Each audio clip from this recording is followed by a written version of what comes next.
Que Dios les bendiga, amados hermanos, en esta mañana. Gracias a su misericordia, aquí estamos nuevamente para compartir un pensamiento de la palabra del Señor. Quiero invitarles a escuchar la lectura de la palabra de Dios en Jeremías capítulo 18. La parábola del alfarero y el barro. Palabra que vino a Jeremías de parte de Jehová diciendo: levántate y vete a casa del alfarero, y allí te haré oír mis palabras. Y descendí a casa del alfarero, y he aquí que él trabajaba sobre las dos ruedas. Y siempre que la vasija que él hacía se echaba a perder en su mano, volvía a hacer otra vasija, según le parecía mejor hacerla. Entonces vino a mí palabra de Jehová diciendo: ¿no podré yo hacer de vosotros como este alfarero, oh casa de Israel? Dice Jehová: he aquí que como el barro en las manos del alfarero, así sois vosotros en mi mano, oh casa de Israel. De pronto puedo hablar contra su pueblo, contra un pueblo y contra un reino, para arrancar y derribar y destruir. Pero si ese pueblo contra el cual hablé se vuelve de su maldad, yo me arrepiento del mal que había pensado hacerles. Y en un instante hablo de la gente y del reino, para edificar y para plantar. Pero si hace lo malo delante de mis ojos, no escuchando mi voz, me arrepiento del bien que había determinado hacerle. Ahora pues, habla luego a todo hombre de Judá y a los moradores de Jerusalén, diciendo: así dice Jehová: he aquí que yo tramo el mal contra vosotros, y trazo contra vosotros maquinación. Conviértase ahora cada uno de su mal camino, y enmiende sus caminos y sus obras. Y dijeron: es en vano, porque en pos de nuestras propias maquinaciones iremos, y haremos cada uno según la terquedad de nuestro malvado corazón. Por tanto, así dice Jehová: preguntad ahora entre las naciones, ¿quién ha oído cosa semejante? Gran fealdad ha hecho la Virgen de Israel. ¿Faltará la nieve del Líbano de su roca más alta? ¿Faltarán las aguas frías que corren de lejanas tierras? Porque mi pueblo me ha olvidado, incensando a lo que es vanidad, y ha sido inducido a tropezar en sus caminos, en las sendas antiguas, para que camine por sendas y no por camino transitado, para hacer de su tierra objeto de asombro y de burla perpetua. Todo aquel que pase por ella se asombrará y meneará la cabeza. Como con viento solano les esparciré delante del enemigo. Les mostraré las espaldas y no el rostro en el día de su perdición. Vamos a escuchar una alabanza en esta mañana que se titula Como el barro.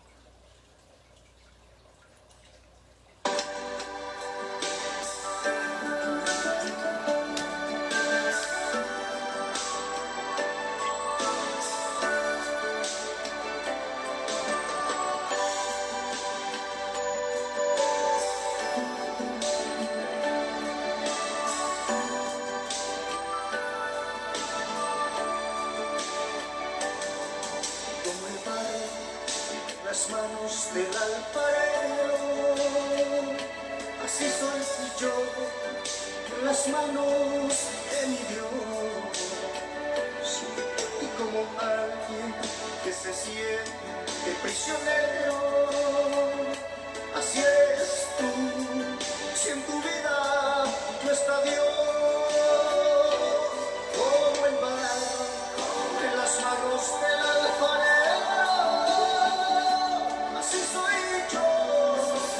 manos de mi Dios. Y como él que se siente prisionero, así eres tú, si en tu vida no está Dios.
¿dónde está Dios? Así eres tú. Si en tu vida no está Dios.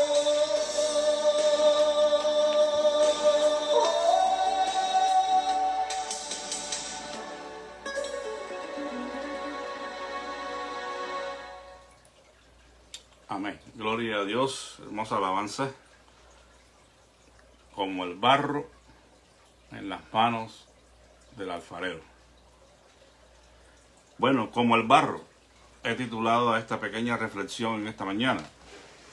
Y yo creo que de alguna manera, pues todos los cristianos están relacionados o familiarizados con este pasaje de Jeremías capítulo 18. Es muy típico y es una escena más donde el siervo de Dios es ordenado, le es mandado a que haga algo, y esta expresión con la que comienza el capítulo 18 es muy típica, cuando dice que vino a Jeremías palabra de parte del Señor y le dijo: levántate y vete a casa del alfarero. En este caso fue a la casa del alfarero, pero podemos encontrar esta frase repetida muchas veces en el contexto de servicio a Dios, donde quien le sirve no objeta absolutamente nada a las palabras del Señor. El Señor venía y le decía: levántate y vete a tal lugar, levántate y vete a hacer tal y cual cosa. Ese es en el contexto del servicio, sobre todo pues en los profetas del Antiguo Testamento. Y en esta ocasión Jeremías recibe una orden del Señor: levántate y vete a la casa del alfarero, y allí te haré oír mis palabras. Es interesante que las palabras del Señor se pueden hacer oír en cualquier contexto, en cualquier circunstancia que Él escoja. O sea, las palabras del Señor las vamos a oír donde Dios quiere que las oigamos. Y en este caso, Jeremías iba a recibir palabras del Señor en la casa del alfarero. O sea, que él no podía ahora, como repetimos, en el contexto del servicio, objetar a Dios: bueno, ¿y qué voy a aprender yo allí en la casa del alfarero? ¿Acaso yo soy alfarero o yo soy profeta? Dime lo que tienes que decirme. Pero ese no es el caso, ¿verdad? Cuando Dios hablaba, el siervo se disponía a obedecer. Y en la casa del alfarero, quizás un lugar que no era más apropiado a la vista del ser humano, Jeremías recibiría la palabra de Jehová. Una vez que Jeremías está allí en la casa del alfarero, dice la Biblia que él observó cómo es que el alfarero trabajaba y que la vasija que hacía se echaba a perder en su mano y volvía a hacer otra vasija según le parecía mejor hacerla.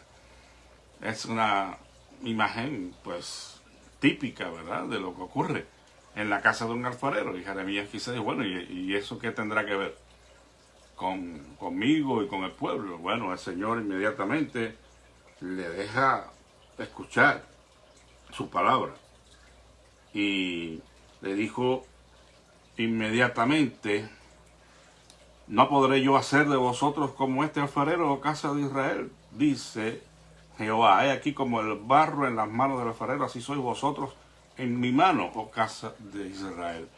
O sea que Jeremías está recibiendo la palabra del Señor y el Señor le está diciendo: ustedes, la casa de Israel, son como ese barro en mis manos, o pueden ser como ese barro en mis manos, que se deshace y se vuelve a hacer como el alfarero quiere.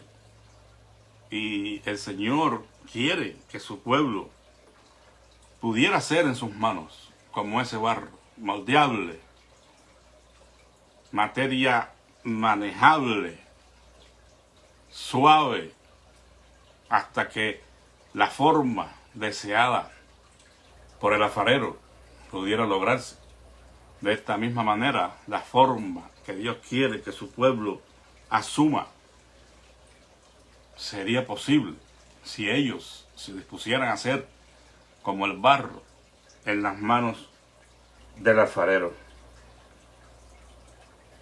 Israel tenía que ser reformado, en otras palabras. El pueblo ha pecado contra Dios y el pueblo mantiene su terca voluntad de pecar contra Dios. Y por eso el Señor está diciendo que si ellos se arrepienten y se vuelven de su pecado, de su maldad, entonces Él perdonaría sus pecados y Él haría de ellos el pueblo que Él siempre quiso que fuera. Un pueblo obediente, un pueblo adorador de su Dios únicamente. Solamente adoradores del Dios verdadero. Porque el pecado principal aquí del pueblo de Dios fue la idolatría. De Judá en este caso fue la idolatría. Y cuyas consecuencias fueron esa vida en desobediencia y la humillante destrucción de la tierra.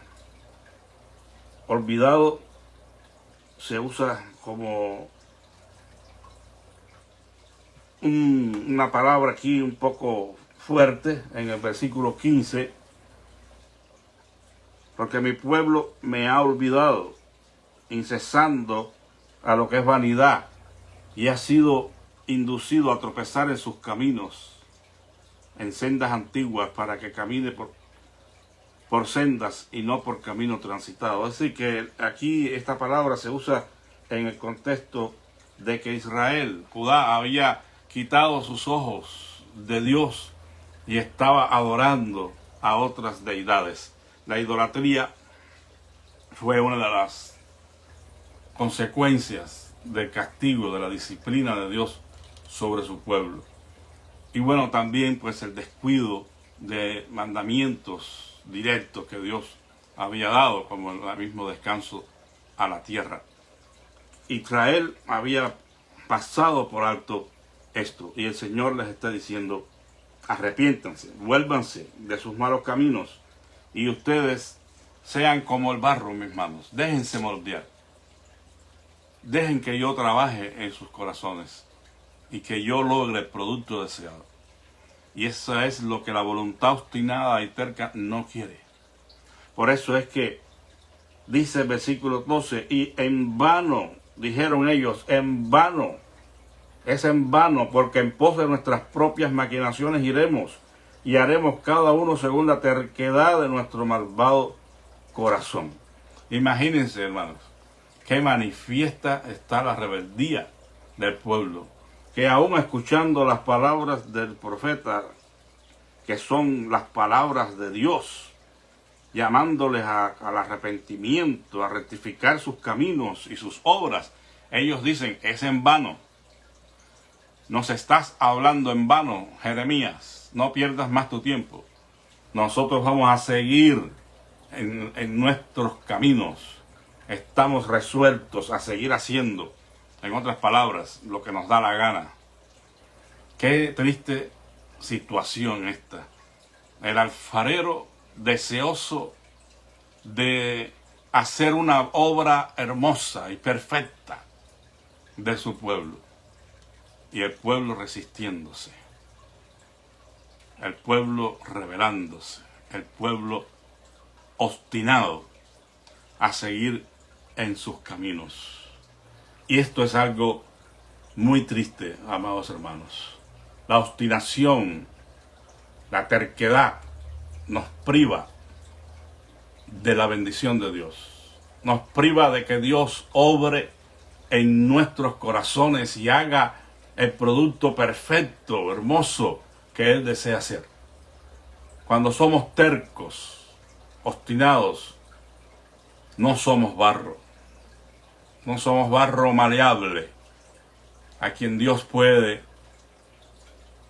hacer, y si algo sale mal, Él lo vuelve a hacer usando la figura del alfarero. Si hay todavía en nuestras vidas situaciones que, a pesar de la obra de Dios, permanecen, y Él está dispuesto a seguir tratando, a seguir trabajando en nuestros corazones. Pero si nosotros de plano decimos como Israel aquí, no queremos, en vano me estás hablando. Quizás usted diga, yo nunca he dicho eso, jamás se me ocurriría decir a mí tales palabras, de que es en vano que me estén hablando, es en vano la predicación, es en vano el consejo, porque yo quiero seguir viviendo como quiero. Bueno, quizás alguien no haya dicho esas palabras literalmente, pero la actitud demuestra que realmente está en esa posición, porque no se observan cambios en su vida, no se observa progreso en su vida espiritual, no hay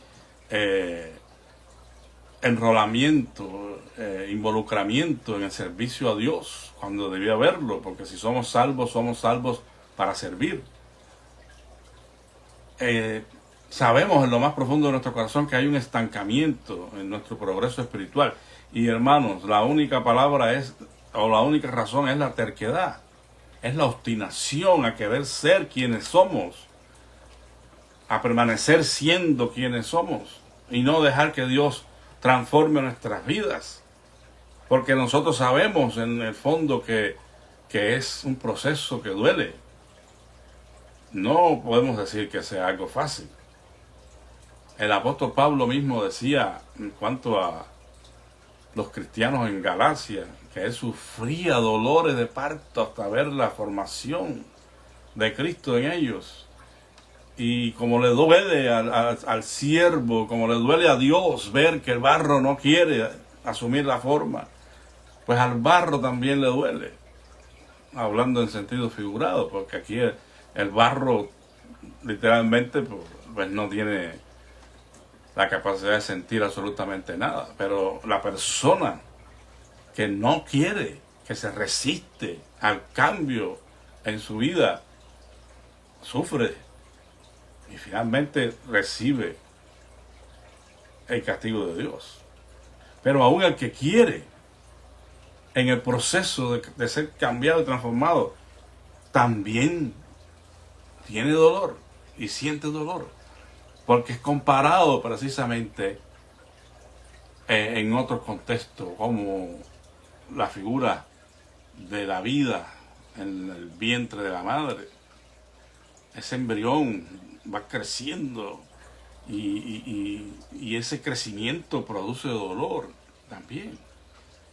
Es decir, que ser formados en Cristo no es algo que nosotros podamos pensar que no va a tener un precio. Sí, hay un precio que pagar. Hay que dejar al alfarero moldear al barro con sus manos. Y en nuestro caso, eso a veces duele, porque Dios tiene que quitar y Dios tiene que poner y Dios tiene que ayudarnos a entender ciertas cosas que tenemos que dejar, otras cosas que tenemos que adquirir, otras cosas que tenemos que cambiar por otras en el campo de las actitudes, como hemos venido diciendo. Ayer enseñábamos en la noche acerca del perdón. Tenemos que dejar que el alfarero nos dé las indicaciones, que Él muestre lo que nosotros tenemos que cambiar en nuestra vida con su ayuda. La terquedad desconoce el señorío y la autoridad del Señor sobre nosotros. Si alguien dice ser cristiano y que Jesucristo es su Señor, pero es terco y obstinado, hermanos, ahí hay un problema serio. Porque Jesucristo no puede ser el Salvador si no es el Señor. Es decir, quien manda, quien gobierna la vida nuestra. El obstinado no pone peros al Señor. Perdón, el que no es obstinado no pone peros al Señor. Pero el obstinado sí pone peros al Señor. Porque Él quiere regir su vida por sus sentidos, por su razonamiento humano. No hay otro poder en Él que el poder de la carne. La obstinación le ciega la verdad de Dios, de que tiene que ser transformado y tiene que ser usado de la manera que Dios quiera. Por eso es que la obstinación es rebeldía en contra del derecho que tiene Dios de ser el Señor que dirige nuestra vida. Y eso es lo que está experimentando el pueblo aquí. Además, cuando hay obstinación que persevera, que predomina en la vida, pues eso nos esclaviza a los designios malvados de nuestro corazón. Dice el versículo 11, ahora pues, habla luego a todo hombre de Judá y a los moradores de Jerusalén, diciendo, así dice Jehová, he aquí que yo tramo el mal contra vosotros y trazo contra vosotros maquinación. Conviértase ahora cada uno de su maldad y enmiende su camino y sus obras. La obstinación del pueblo, como ya vimos, era tal que Dios sabía que ellos iban a responder a Jeremías de esa manera que ya vimos en el versículo 12. En el versículo 23, 17, a ver, disculpen, creo que tengo aquí esto equivocado, es en el capítulo anterior. En el 17,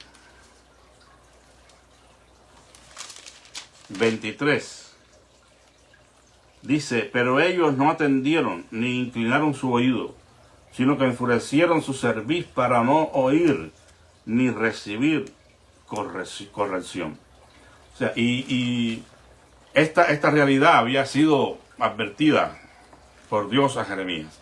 Y no es el único de los profetas que experimentó esto. Muchos otros recibieron la orden de ir y predicar, aun cuando no le iban a escuchar. O sea, tú vas a ir, vas a hablarles. De hecho, pues dice en otro lugar de Jeremías que era como un cantor de amores, como alguien que hablaba bonito y nada más, pero no eran obedecidas las palabras del Señor en su boca. Bueno, realmente frustrante para el siervo de Dios, ¿verdad? Ver cómo dice y dice y dice la palabra de Dios, enseña, advierte, y la gente no parece escuchar. Le entra, como dice el dicho, por un oído y le sale por el otro, ¿no? Y es una tristeza para el siervo de Dios y para Dios mismo ver cómo esa obstinación a seguir en sus malos caminos los esclaviza, porque son esclavos del pecado que gobierna sus vidas, aun cuando conozcan las consecuencias, porque el profeta al dar la palabra de Dios no lo dejaba desconocedores del castigo que vendría, de las consecuencias de mantenerse en su pecado, pero ellos seguían en su pecado. No les interesaba para nada las consecuencias, porque el corazón obstinado que continúa sometiéndose a sus deseos egoístas y pecaminosos nunca podrá encontrar la salida en sus propios designios. El único remedio es el genuino arrepentimiento y el abandono del pecado. Ahí no hay negociación posible con Dios. O te arrepientes abandonando tu pecado, o viene el juicio contra ti, viene la disciplina. Por eso es que tenemos que estar vigilantes en nuestros corazones hacia una actitud de obstinación, de terquedad, porque tenemos que estar dispuestos a quebrantar nuestra voluntad egoísta y entregar a Dios nuestra vida de una manera completa, un rendimiento completo a la voluntad de Dios. La obstinación ciega los ojos a las terribles consecuencias que van a venir y las hace de poca importancia. Es decir, estamos conscientes que estamos caminando en contra de la voluntad de Dios, pero, como dice el mexicano, nos vale. Nos vale. Es una rebelión manifiesta, es una obstinación a seguir en sus pecados, aunque sepan las consecuencias que vienen. Esta gente aquí, Judá, se había olvidado de Dios. Estaban desoyendo sus mandamientos y estaban tropezando en sus caminos según las mismas palabras del Señor. Es decir, que ellos mismos habían traído sobre sí el hambre y los desastres que enfrentaban por apartarse de las sendas antiguas, olvidando el pacto de su Dios. O sea, que muchas veces cuando viene la calamidad, entonces decimos, bueno, ¿y esto por qué? Porque hasta se nos olvida que habíamos mantenido nuestra actitud obstinada de caminar en nuestros pecados y de pronto, bueno, pero ¿y esto por qué? Bueno, ¿por qué? Porque has desoído los mandamientos del Señor y has caminado en tu orgullo, en tu obstinación. Pues las consecuencias tienen que venir. Dice que el Señor haría de ellos una vergüenza cuando habían sido llamados para ser el pueblo del testimonio. Dice, todo aquel que pase por ella se asombrará y meneará la cabeza, o sea, sobre la tierra de Israel, cuando vieran las consecuencias del justo juicio de Dios. Como que alguien viene y ve lo que somos a lo que debiéramos ser y hacen así. Qué pena, qué lástima. Y esto es lo que está diciendo el Señor, menearían la cabeza, en señal de asombro, de pena. ¿No? Mira el pueblo de Dios, el escogido. Y mira en qué vergüenza se encuentra. Pues esa es la única consecuencia, hermanos, de la rebelión contra Dios, que estamos en vergüenza, que caigamos en nuestros propios pasos y seamos no la gloria de nadie, mucho menos de Dios, sino un motivo de lástima. Dice que el Señor haría pasar un viento solano y abrasador procedente del norte de Arabia, que solía soplar a finales de primavera. Y eso es una señal de cómo arrasaría Dios sobre ellos todo lo que ellos habían construido con su ego, con su terquedad. Les mostraré las espaldas, dice, y no el rostro. Esta es una dura palabra, porque representa a Dios retirando su ayuda a la nación en el día de la desesperación. Qué triste, ¿no? Que en el día que ellos clamen, porque claman, ya cuando ven que las cosas están en serio y que el justo juicio de Dios viene, entonces se sienten desesperados. Y entonces claman, pero ya es tarde. En ese momento de desesperación y clamor no encontrarán el rostro de Dios de frente para escucharlos. Tristemente Dios mostrará sus espaldas. No es que Dios esté desechando para siempre a su pueblo, porque nunca lo hizo y nunca lo hará. Pero sí hay consecuencias del pecado y de la obstinación. Y esta es una de las más terribles, que cuando busquen a Dios no lo encuentren. Eso es algo terrible y es una de las cosas que veremos en los últimos tiempos. Que aquellos que perseveran en su maldad, dice que aún desearán la muerte y no les será dada, porque se mantuvieron en su obstinación y en su pecado. Todos estos que hoy vociferan y gritan y se levantan en contra de Dios, todos estos que se oponen a las verdades de Dios y las pisotean, un día gritarán, y esto es lo que encontrarán: las espaldas de Dios, el juicio de Dios sobre ellos. Porque la terquedad, hermano, tiene el potencial de matarnos como serpiente que muerde.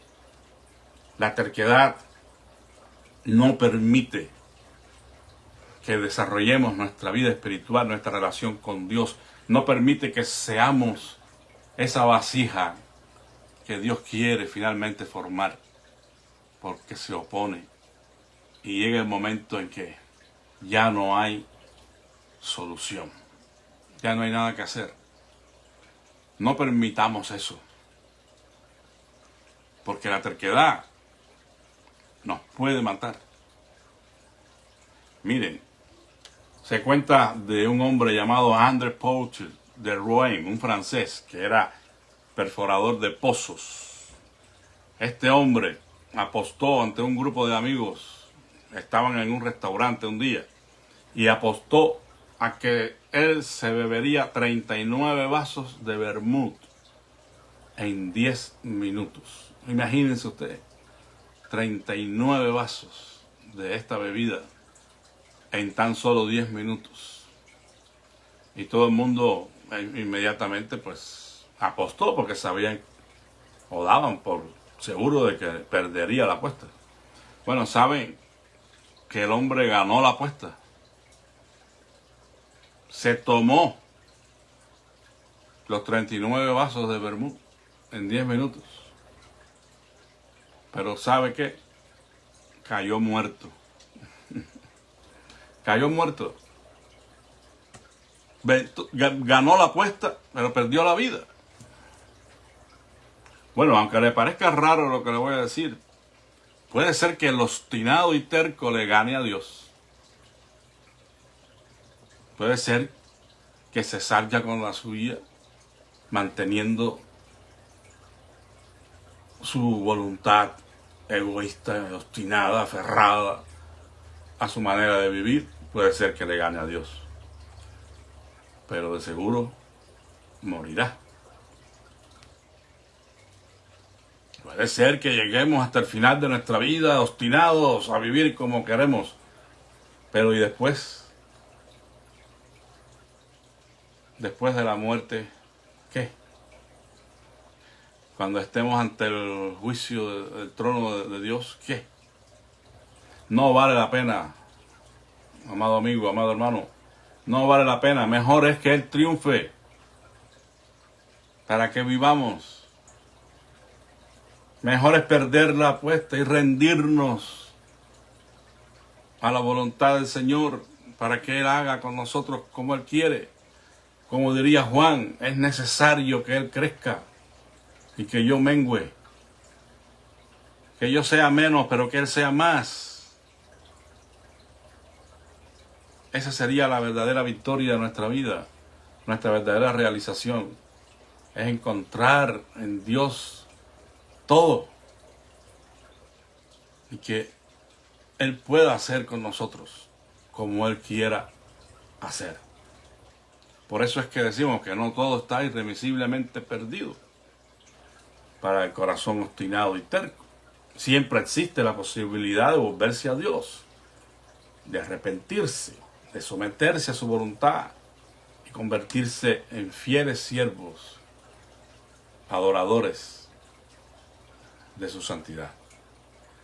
Por lo que el llamado es a rendirnos, el llamado es a entregarnos, el llamado es a decir, Señor, yo quiero ser como el barro en tus manos, porque estoy seguro que tú vas a dar la forma a mi vida que a mí me conviene, la que es mejor, la que es más conveniente para mí y para todos, hermanos. Digámosle al Señor, yo quiero ser como el barro en las manos del alfarero. Rompe mi vida, hazla de nuevo. Yo quiero ser, Señor, un vaso nuevo. No sé si conoce ese coro, pues bien bonito. Yo quiero ser, Señor, amante, como el barro en las manos del alfarero. Rompe mi vida, hazla de nuevo. Yo quiero ser, Señor, un vaso nuevo. Que Dios les bendiga y les ayude para que ese producto que Dios desea de usted sea logrado. No luche más contra el Señor. Vamos a orar y espero que sigan haciendo llegar si hay alguna petición de oración para seguir poniendo en las manos del Señor todos estos asuntos que todavía no están conclusos, pero que esperamos en su voluntad que se cumplan pronto y podamos tener noticias de que los enfermos son sanados, los que están atribulados y acongojados se encuentren fortalecidos por el Señor en medio de sus tristezas, en medio del duelo que están sosteniendo algunos. Dios es bueno, hermanos. Dios es fiel y nosotros tenemos asegurada su presencia en nuestra vida, su ayuda, si somos como el barro. Te damos gracias en esta mañana, bendito Padre Santo, por tu palabra que nos enseña, Señor, esta gran verdad. Ayúdanos a ser como el barro en tus manos. Te pido en esta hora, Señor, que tú seas con las peticiones de mis hermanos. Tú sabes, Padre, que tenemos algunas de estas peticiones delante de ti. Hace días no hemos tenido noticias, pero sabemos, Padre, que la salud está mejorando en la vida de estas personas por las cuales estamos orando y por eso te agradecemos. Rogamos que sigas sosteniendo de tu mano a Carlos Menchaca y a Norma Escobedo, Señor, que han sido motivos de nuestra oración constante delante de ti, esperando que tú te glorifiques en sus cuerpos, sanándoles de todo mal. Así, Señor, estamos pendientes de la operación de nuestra hermana Esmeralda, pero estamos confiando en que todo va a estar bien para gloria y alabanza de tu nombre. Sosténle a ella, Señor, que no falte su fe y síguele ayudando, Padre Santo, en el proceso de duelo a ella y a sus hijos, a toda la familia de nuestro querido y recordado hermano Bobby Villarreal, Señor, que hoy está en tu presencia. Te ruego, Señor, que tú sigas fortaleciendo así también a las demás personas que han perdido sus seres queridos, Señor, que ellos puedan encontrar en ti el consuelo y la fortaleza que necesitan, Señor. Padre, realmente la separación de nuestros seres amados es algo que duele y que quizás no se supera completamente en esta vida. Pero Padre Santo, haz que la esperanza que estas personas que creen en ti tienen y puedan sostenerle, Señor, y puedan seguir adelante haciendo y cumpliendo tu voluntad. Rogamos, Padre Santo, que sigas ayudando a nuestra hermana Mariquina en su recuperación de su operación, Señor, que ella pueda seguir teniendo victoria en su vida. Ayúdale, Padre. Sé, oh Señor, con nuestras hermanas que sufren de dolores en sus cuerpos, nuestra hermana Gladys, María Antonia, Señor, nuestra hermana Olga. Padre Santo, yo te ruego que tú les sostengas y tú les fortalezcas, que traigas sobre ellas refrigerio. Bendice, Señor, a cada una de las familias de nuestra iglesia, Señor, y te ruego que tú les ayudes para seguir adelante, firmes, sirviéndote a ti. Padre amado, ponemos en tus manos a nuestros hermanos Padilla que van a viajar este fin de semana. Guarda sus vidas, líbrales de peligros, de accidentes, que cumplan, Señor, con el propósito de su viaje y tú les puedas traer con bien de regreso. Te pedimos por el servicio del domingo y que tú permitas, Padre, que pueda ser de bendición para cada uno de nosotros y de todos los que escuchan de una manera u otra, Padre. Pedimos por los hermanos que no se han incorporado, Señor, a las reuniones, que toques sus corazones, que pongas en ellos tanto el hacer como el querer por tu buena voluntad. Gracias por la comunicación con el hermano Victorino. Te pido que le bendigas a él, Señor, y a su esposa Aurora, que el domingo podamos tenerlos con nosotros. Alabamos y bendecimos tu nombre y te damos gracias, Señor, por todo lo que haces en nuestras vidas, en la vida de nuestros seres queridos. Gracias, Señor, muchas gracias. Te lo rogamos humildemente en el nombre de Jesús. Amén.